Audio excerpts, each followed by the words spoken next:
Manus Police boss maintains no use of force. CPA PNG conference begins. And youth in Western Highlands turning to agriculture and fighting climate change. This is National EMTV News with Helen Seya. Good evening, I'm Helen Seya and this is Thursday's news. Manus Police Commander Chief Inspector David Yapu maintains that security personnel will not use force to transfer refugees out of the decommissioned Manus Regional Processing Centre. PPC Yapu's comment is a directive from the Police Commissioner and the PNG Defence Force Commander despite refugees refusing to vacate the decommissioned centre. Since yesterday, no refugees have left Lombrum. It is the 9th day of the transferal exercise. Manus Police Commander David Yapu says as of yesterday, none of the refugees in Lombrum attempted to leave the centre, despite the provision of transportation. In an interview with all concerned authorities on the ground, the transferal exercise was described as slow transferal. Currently, they are living in the center, they are living without, the institutional services such as power, water, food. So our advice to them is that, common sense must prevail, that they must leave the center and go to the locations where there are services available for them. Our fear is, if, one of them, is seriously affected, how can we help him? Because we've already, messaged them that, this place has been condemned and closed because of the health reasons, that, they must move. There are at least 200 refugees still camping at Lombrum. They say because of security reasons, they are afraid to leave the centre, despite water, electricity and food supplies being cut off. However, the facilities that they are living in have already been forfeited to the PNG Defence Force. Thus, Commanding Officer of the Lombrum Naval Base is now encouraging the refugees to move out so the naval officers can continue their operations. We hope to see a good ending to this operation. We don't like to see it prolonged for quite a long time. We would like to see it come to an end, and that should be good for our residents in the center as well as for our security personnel, including our health staffs in there. The centre has also been condemned by the health authority. We did a inspection of the facility, and we know that the environment is totally unacceptable. You'll find that human waste all over the place, even the garbage. Sanitation have not been removed for the last 3 weeks now. Thakla Gunga, National EMTV News. Meanwhile, Immigration and Border Security Minister Petrus Thomas has revoked the declaration of the Manus Regional Processing Centre in Lombrum as a permanent place for immigration detention. In a Gazette notice released today, Minister Thomas declared the Hillside House in West Lorengau and the East Lorengau Transit Centre as the two new relocation centres. He made these declarations under Section 15 of the Migration Act as the minister responsible. Under the same Act, Chief Immigration Officer Solomon Kantha has been appointed as administrator of the relocation centres. These directives were effective as of 1st November 2017. Over 30 members from the 3 disciplinary forces have completed training on how to manage public order during the APEC Summit in 2018. These first 30 officers have undergone the Public Order Management Tactical Training qualifying course, which was conducted over the last 3 weeks. Their certificates will be presented after a final drill tomorrow.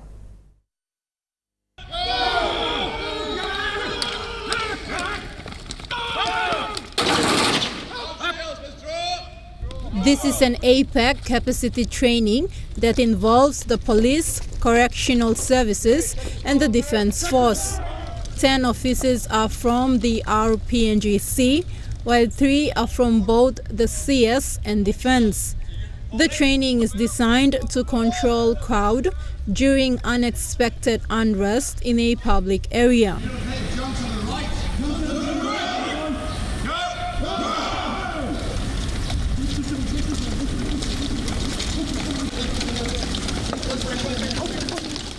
This morning, the security personnel did drills on how to stop the crowd from attacking using the necessary equipment. The officers then moved into an outer stand of the National Football Stadium and did drills on how to move and control a large number of people out of a public area. Okay, unit, forward, forward.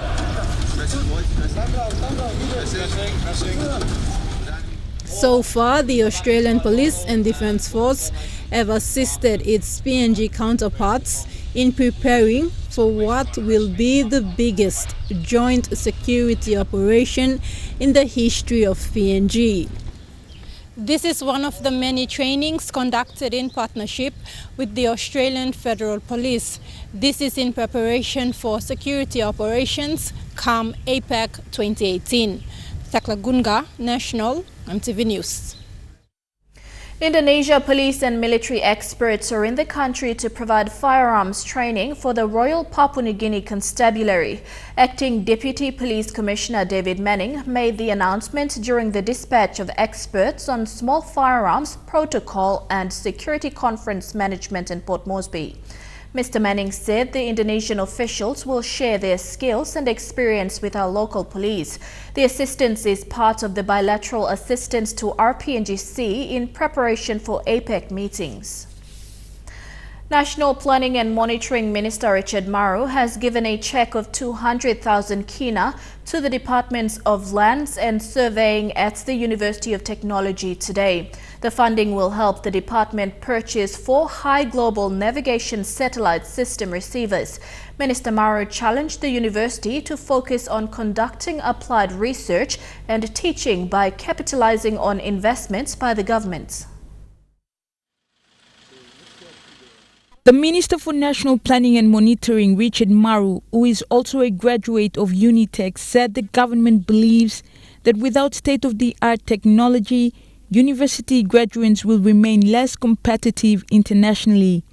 He said the country would raise highly job-worthy human resources for the private and public enterprises once students become proficient in using world-class equipment. The minister said he came to know that the Department of Lands and Surveying at Unitec was using outdated GNSS equipment when visiting the institution a month ago. I'm happy to say, as Planning Minister, we are going to continue to support our universities in the budget for next year. Mainly in the area of maintaining our facilities. But I think one thing that both universities and our country is falling short on is using universities to provide relevant research for us to assist with developing our country.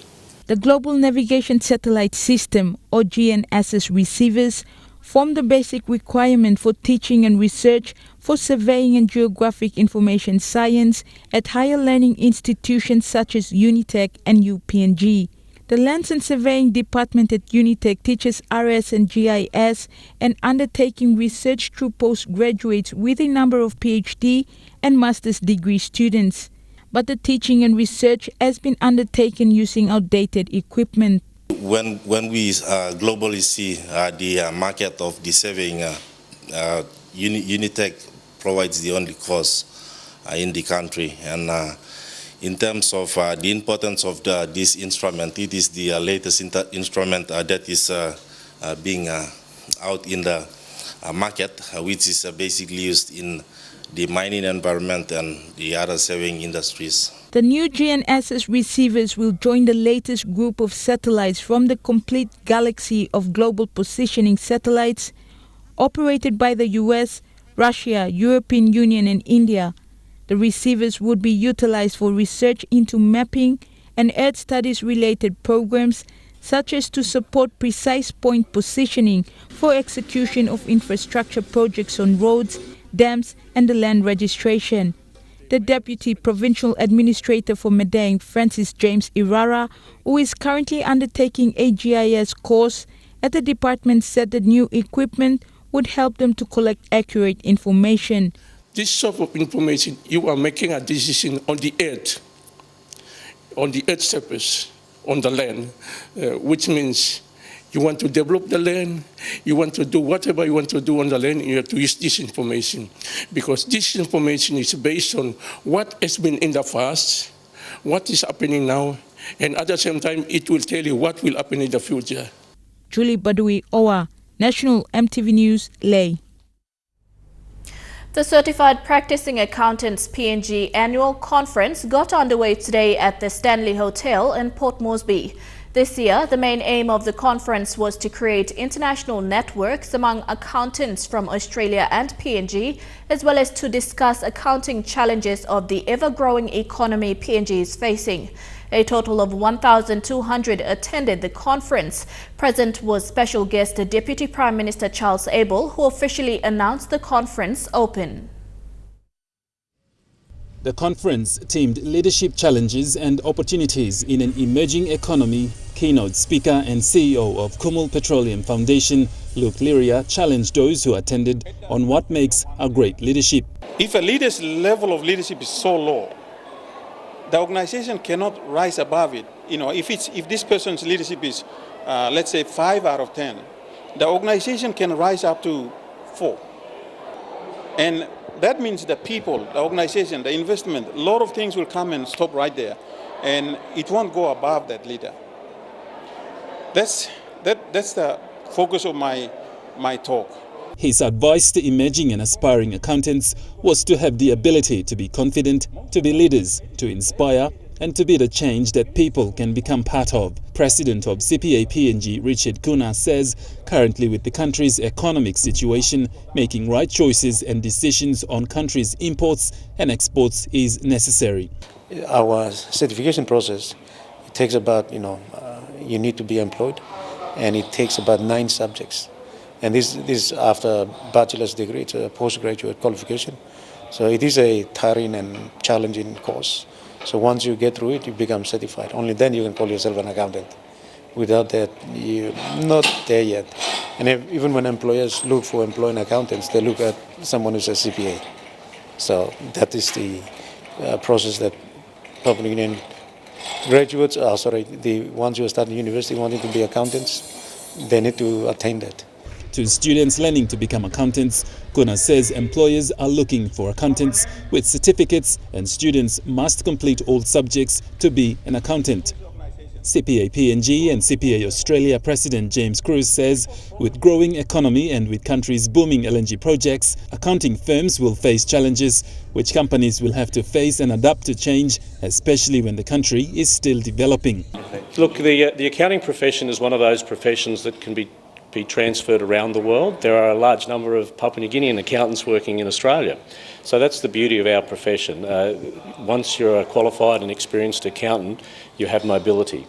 Within PNG, I don't know what the numbers are in terms of expatriate accountants versus PNG accountants, but I do know that there is a large and growing body of accountants, and today's conference is testimony to the fantastic number of young and middle-aged Papua New Guinean accountants who are really making a place for themselves in our profession. He added the beauty of being an accountant today is that you can get an opportunity to work around the world. CPA PNG and CPA Australia joint annual conference will continue and end tomorrow. Godwin Eki, National EMTV News. You're with National EMTV News. We go for our first break of the evening. On the other side, more news for you. Don't go away.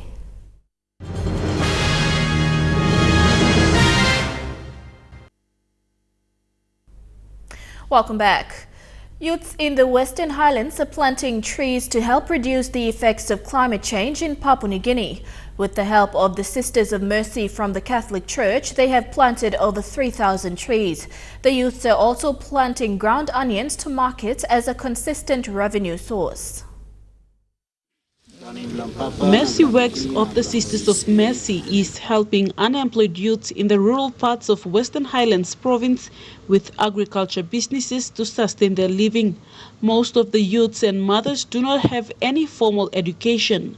Mount Hagen Mercy Works coordinator Sister Mariska Kua says Mercy Works have identified the youths and have invited PNG Forestry to train the youths on how to plant trees, grow them and turn them into products.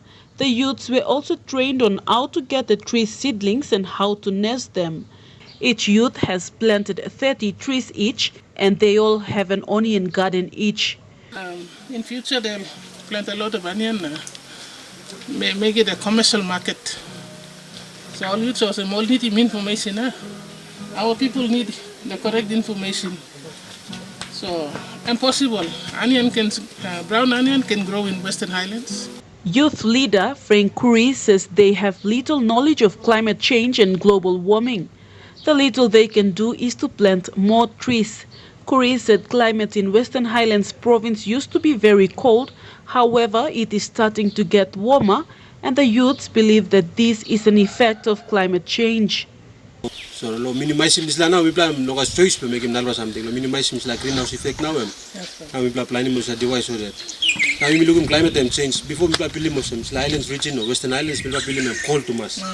Now we pilling so climate change now. We look at if the sun goes strongly again. The Sisters of Mercy are also assisting youths to continue their formal education, securing space at tertiary institutions, finding job employment, and helping mothers and youths in small and medium enterprises. Sister Mariska says the forest trees that the youths are planting will become their retirement beneficiaries because these trees have high demands in the country and abroad. Vasinata Yama, National EMTV News, Mount Hagen.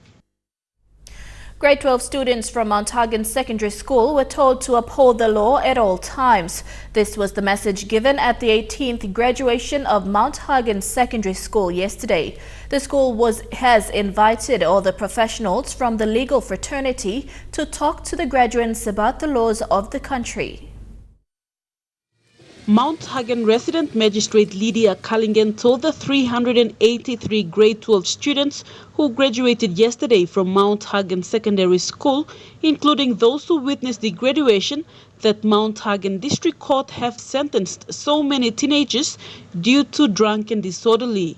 Magistrate Callingen said a recent case was a 13-year-old boy who has been smoking marijuana at the age of 10. The juvenile is currently facing his jail term at Baisu. During the month of October this year, the grade 8, grade 10, and of course grade 12 set for your national exams. And it was after the exams that I found a lot of students in my courtroom. And this was not a surprise. Mount Hagen District Court has a high number of juveniles committing sexual offences, drug and homebrew, and drinking and acting disorderly in public area. The graduates were told to respect and abide by the law at all times, and the law can protect them. Principal lawyer Paulus Doa told the graduates that the law is not only there to protect the big people, but the little ones like them. He said teenagers have their own rights and the law is there to protect them. As you know, the purpose of the law is for society to have a good and peaceful environment to live in. Meanwhile, the 18th graduation coincides with the opening of a double classroom at Mount Hagen Secondary School. The classroom was funded by the Education Department at a cost of 250,000 kina. Local MP William Duma and Mount Hagen City Authority has also contributed 50,000 kina towards the completion of the double classrooms. Meanwhile, Director of Standards and Measurement Service Division Alois Rema said the Education Department is looking at addressing upskilling programs for elementary teachers. The department will create elementary teacher training programs so that every elementary teacher must complete a 2-year certificate program at a college.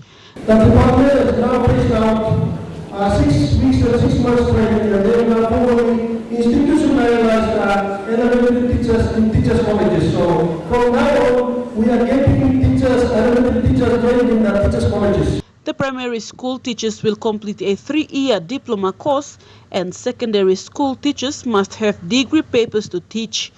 Vasinata Yama, National EMTV News, Mount Hagen.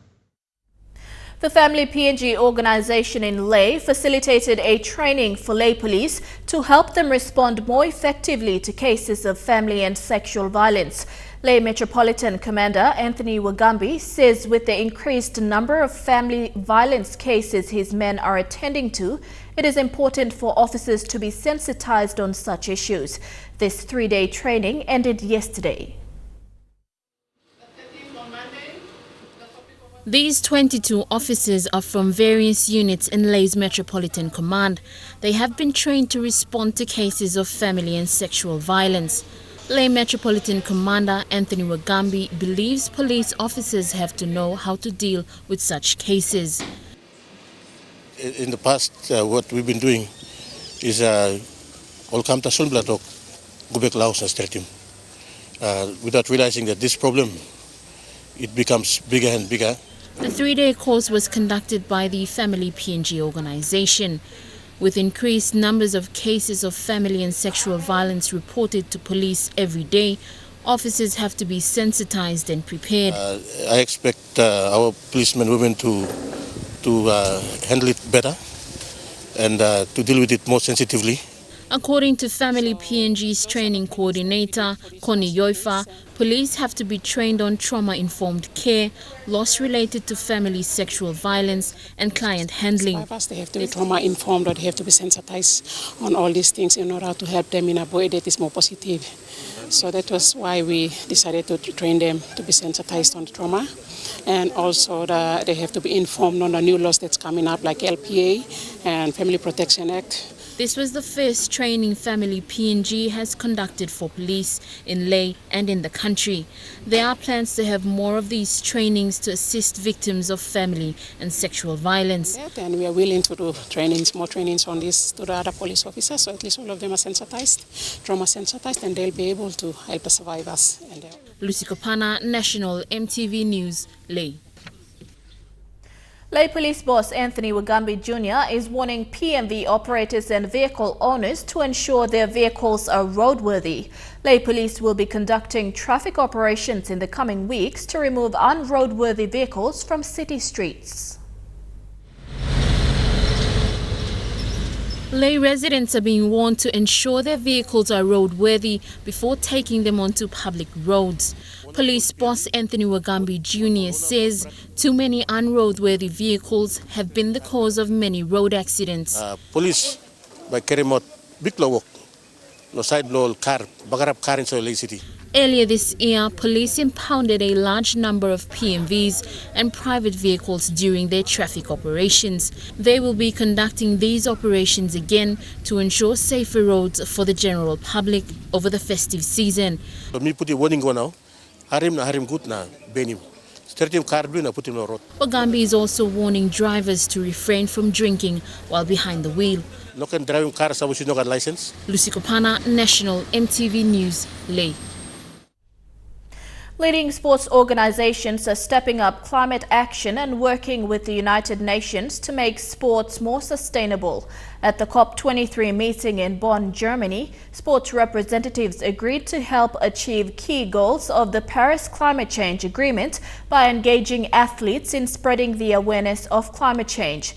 Executive Secretary of the UN Framework Convention on Climate Change, Patricia Espinosa, said many societies are united through sports and athletes are better role models in spreading the message on climate change. PNG will now be part of a greater global process that is promoting sports diplomacy and climate change. We're in the month for school graduations. Dream, Focus and Achieve was the graduation theme for Port Moresby National High School. The institution proudly graduated 321 grade 12 students today. Among dignitaries present to witness this event were Imbongu MP and Minister for Higher Education, Research, Science and Technology Pila Niningi, Japanese Ambassador to PNG Satoshi Nakajima, and representatives of various business houses whose services are a vital help in running the school. At the 22nd graduation ceremony today, students turned up looking sharp in their gold, black and purple uniforms, excited for the occasion but also sad that it meant a chapter in their life was closing. The students were commended for their hard work and studies, and even teachers were acknowledged for their tireless efforts in molding and shaping these young minds to shine. We cannot have a new generation of literate and determined leaders who can understand and make the right choice when they stand on the crossroads of history of our nation. Invited guest Mbongu MP and Minister for Higher Education, Research, Science and Technology Pila Ningi introduced the online selection system. Since taking up the portfolio of Dehurst, one of his first interventions was to improve transparency and accountability in raising the probability of capable and eligible school leavers, ensuring fairness in the selection process of academic institutions. Me in a department for me been selecting or developing 1+ system where before online long any selecting na marking na writing me concern. Today another plan. Computer yet by selecting. During his congratulatory message to the graduates, Japanese ambassador to PNG Satoshi Nakajima stated that PNG is rich with natural resources and needs highly educated and skilled people to harness these resources for all Papua New Guineans. He encouraged the students to become responsible leaders for their communities and the country. DAX Awards for Social Science and Science streams were awarded to Jobina Numoy and Jonna Raipa respectively. The school also extended their gratitude to ITI for their continued support in sponsoring 2 students an ITI scholarship each. In everything you decide to do, always be mindful of the consequences. Live and work for God first, live and work for your parents next, and live and work for others third. You grasp these principles, you will make a positive difference towards achieving peace and international understanding. And remember, from here on, you remain ex-POMNets forever. And the memories of POMNets remains your art's valuable treasure. The event concluded with a check presentation of 110,000 kina for a new school truck on behalf of the National Gaming Control Board and closed with presentation of individual certificates of attainment. Founders of Christian Life Centre arrived in Port Moresby for the 30th anniversary celebrations for its Life Outreach Ministry in PNG. Reverend John and Kobe Pasterkamp from Holland first started their ministerial journey in Daru, Western Province in 1968, where they say they have been inspired by the Spirit of God to continue their work in the country. Since then, the ministry has grown roots throughout the 4 regions, with its CLC churches established in all provinces.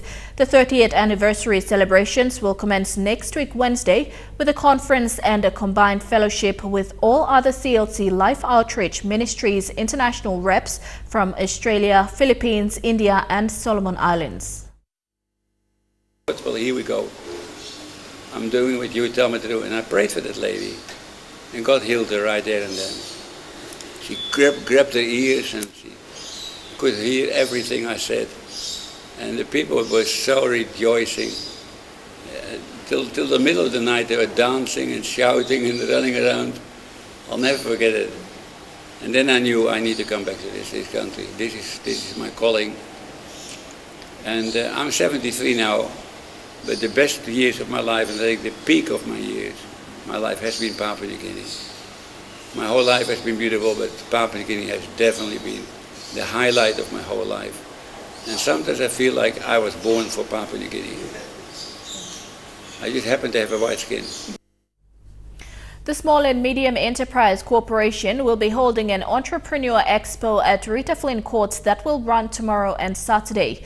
The event is expected to have a participation of over 40 locally owned small businesses that will be showcasing their services and products ranging from all over the SME sector, including fashion, event organizers and tour operators. It is an avenue to drive awareness on entrepreneurship, a platform to establish SMEs and to connect local business owners to service providers. Contempt of court proceedings have commenced against two state ministers over the position of Managing Director for National Housing Corporation.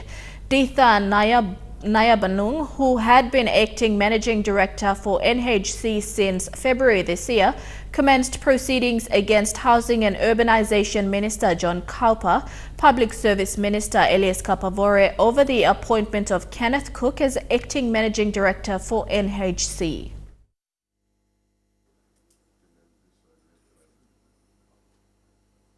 Ditha Nayabanung spoke to the media today regarding the position of the Managing Director of NHC, a position which he claimed had been heavily politicized in recent times. He had been acting Managing Director since February this year after his appointment by the National Executive Council. On October the 16th, he was served a suspension notice by Housing and Urbanization Minister John Kaupa at a time which he claims his term was still current. He subsequently challenged this decision by filing a judicial review of the decision and successfully obtaining a court order on October the 26th, staying the decision to suspend him. I believe the minister doesn't have the power to suspend me. And the due process were not followed. So when I was suspended, I had to go to court. I went to court and court reinstated me. The court reinstated me after 16th of October that I got my suspension letter. I went 2 weeks after that, court reinstated me and I returned. When I returned, the minister, the good honorable minister, he rescinded his decision, knowing that what he had done is not right.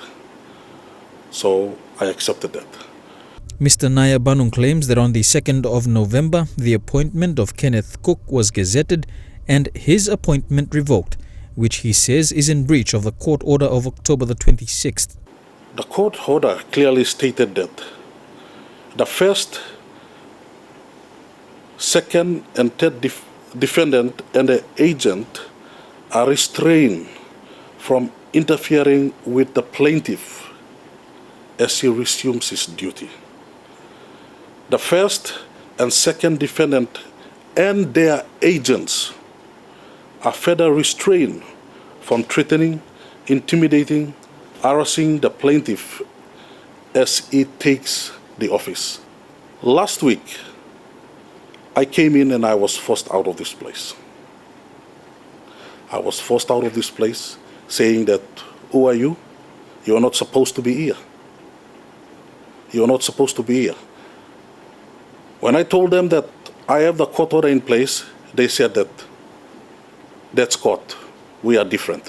In light of this, Mr. Nayabanung has instituted contempt of court proceedings against Mr. Cook, Minister Kaupa, Minister Kapavore, as well as Department of Personnel Management Secretary John Kali over the decision to make an appointment whilst his matter is still before the courts. I have the contempt of court to be given to those agents or those who are responsible for defying the court order and getting me out of this place. The tussle over the Managing Director's position of National Housing Corporation looks far from over, with Minister Kaupa's spokesperson also standing by the minister's decision to suspend Mr. Nayabanung and the appointment of Mr. Cook. As it is now, he's got a court order to stay in office until Tuesday, next Tuesday. Okay, DPM's revoked his appointment on Thursday last week and appoint Kenneth Cook. So the status now is that the Office of the Housing Corporation is in confusion. Whether the court order takes the upper hand for him to stay in office or the gazetted notice of the appointment. Merbatulo, National EMTV News. And now looking at our finance news, the Kina closed unchanged at $0.3115 in the interbank markets. At Bank South Pacific, your Kina was buying $0.304, $0.3969 Australian dollars, $0.2545 euro and 33.95 Japanese yen. Looking at commodity prices at New York close, copra closed higher, gold is trading lower, while coffee and cocoa closed the day lower. Crude oil is trading higher, while palm oil and copper closed the day lower. And on the stock market, the Dow Jones closed at 138.19 points lower, the ASX closed at 9.27 points higher, and the All Ordinaries closed at 11.18 points higher. Here with Thursday's news, stories making headlines overseas. When we come back, stay tuned.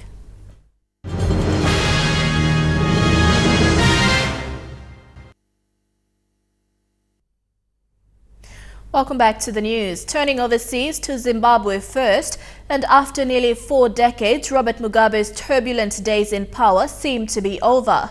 The president is under house arrest in the capital, Harare, after the military seized control of the country overnight. Mr. Mugabe, who is 93 and one of the world's oldest head of states, provoked a fierce battle for succession within his party. But the military decided to block the progress of his wife, Grace. This is what Zimbabweans woke up to this morning. Tanks on the streets of their capital city. Something that has never happened in nearly 40 years of independence. So what's changed? The answer came early this morning with a statement from the military on state TV saying that the Mugabe family was safe and that this was not a coup. What the Zimbabwe Defense Forces is doing is to pacify a degenerating political, social and economic situation in our country. Overnight, President Mugabe, the world's oldest leader, lost control of the country he has led for 37 years. The generals say he remains president, but clearly he's no longer calling the shots. Much will depend on how Zimbabwe's neighbors react, especially South Africa. Its president, Jacob Zuma, spoke on the phone to Mr. Mugabe earlier. He will now send South Africa's defense minister to Zimbabwe to assess the situation firsthand. But in the end, this was all about a power struggle within Zimbabwe's ruling party. Last week, this man on the left, Emmerson Mnangagwa, was sacked as vice president. But in recent years, he's found himself up against this woman, Grace Mugabe, the president's young, ambitious, and some would say ruthless wife. A one-time typist and now one of the most powerful political figures in the country, she had wanted to take over as vice president. Zimbabweans now wonder what lies ahead.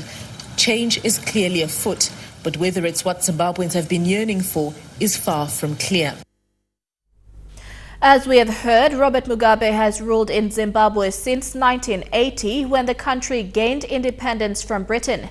His downfall has been predicted many times, but until now, the 93-year-old has managed to confound his many critics at home and abroad. Robert Mugabe is a leader who has outlived his epoch. From icon of the struggle against racist rule to symbol of excess and repression, it was this world of white privilege and black exclusion he and other revolutionary leaders fought to overthrow. Robert Mugabe went to jail for 10 years and later fled to join his guerrillas in the bush. But in power, a ruthless nature swiftly asserted itself. My government will never rest until those within that party who are responsible for organizing the dissidents are crushed. The West stayed silent then, believing Robert Mugabe was good for stability and had kept his promise to allow white farmers hold their lands and lifestyle. But as opposition to his rule grew amid economic downturn, he turned on the white farmers, harnessing anger over long festering grievances among the landless poor and veterans of the guerrilla war. None of this troubled the army or the man tipped to succeed Mr. Mugabe, Emmerson Mnangagwa. He's another veteran of the Liberation War and has been implicated in past massacres and corruption. What forced him and his military allies into action was the inexorable rise of Grace Mugabe. Her ostentatious spending shocked even some of the corrupt elite around the president. But it was her political plotting that finally forced the old revolutionaries of the army and the ruling party into action. There is among an older generation of Africans some residual affection, but his old regional allies are dead and gone, and many in his own country will be glad to see the end of the age of Mugabe. In a refugee detention center in Tripoli, Libya, the men who've been sold as slaves before told CNN about their experiences. To our various countries.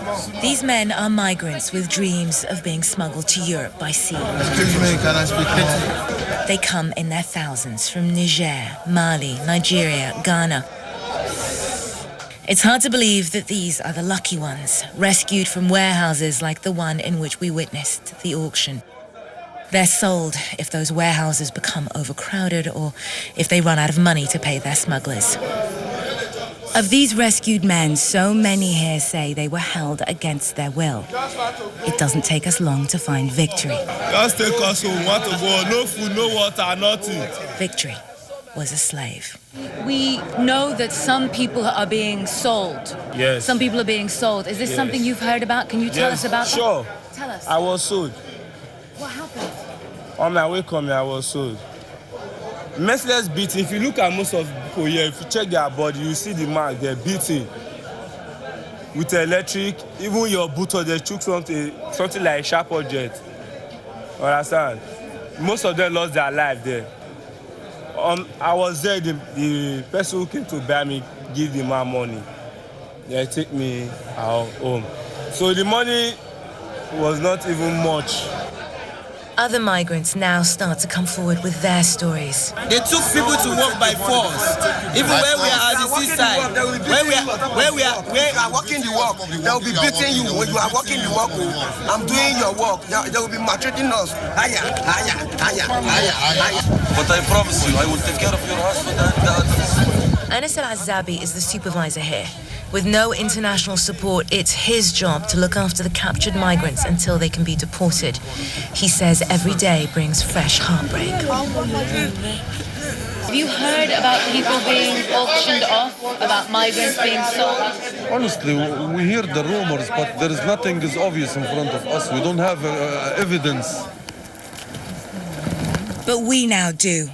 CNN has delivered this evidence to the Libyan authorities, who have promised to launch an investigation so that scenes like this are returned to the past. You're with National EMTV News. Coming up after the break, Trukai Sports. We'll see you then.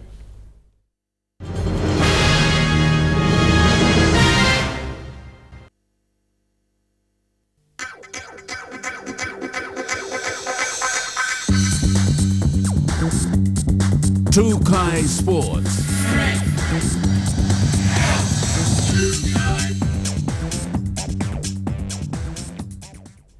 Welcome to Trukai Sports. The PNG Australia Alumni Association held their 4th Alumni Cafe event yesterday evening at the Gateway Hotel.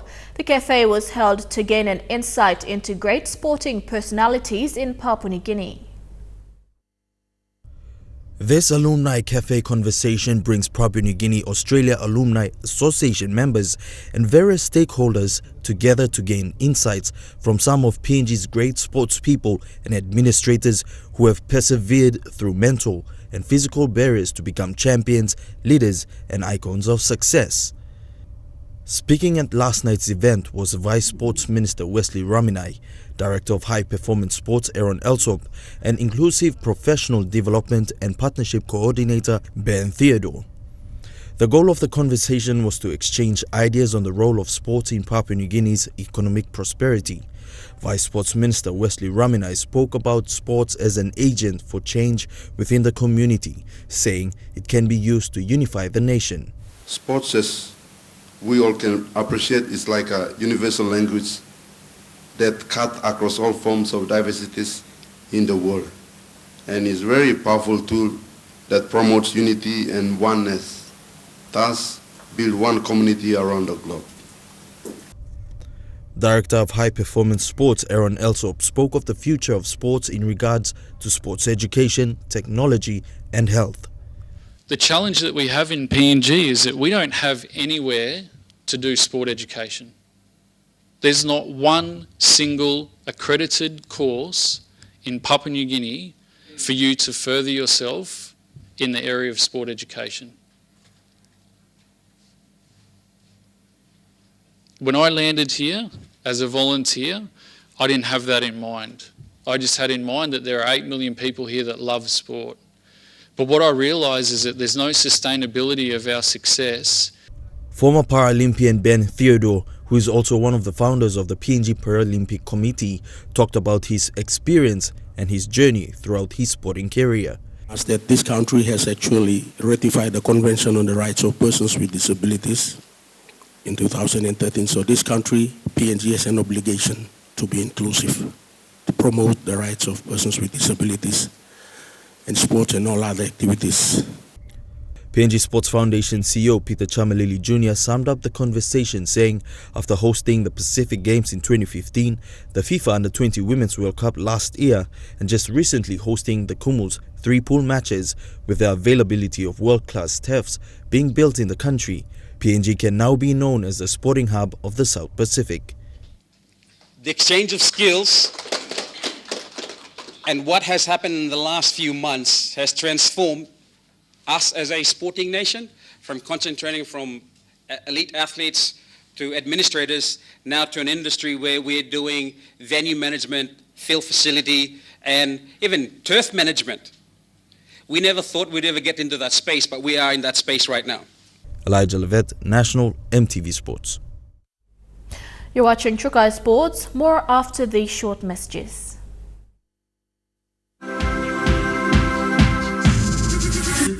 Trukai Sports. Welcome back to Trukai Sports. Peru has ended New Zealand's hopes of qualifying for FIFA World Cup Russia 2018 with a 2-0 win in Lima in the second leg of the Intercontinental Playoff. Jefferson Farfan put the home side in the lead after scrappy defense from the Kiwis. Their second goal came in the 65th minute after Christian Ramos scored from close range, ending their 35-year qualification drought. Peru has now secured the 32nd and final berth at the finals. And that's it for Trukai Sports. Your weather for the next 24 hours after the break. Trukai Sports.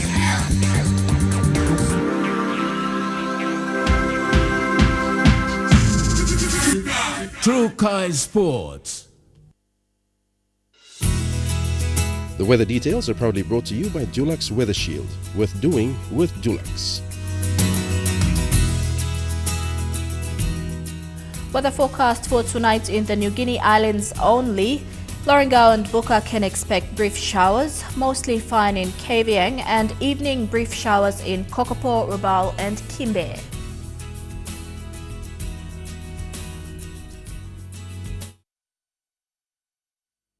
The weather details are proudly brought to you by Dulux Weather Shield. Worth doing with Dulux. And that's the news, sports and weather for today, Thursday, November 16, 2017.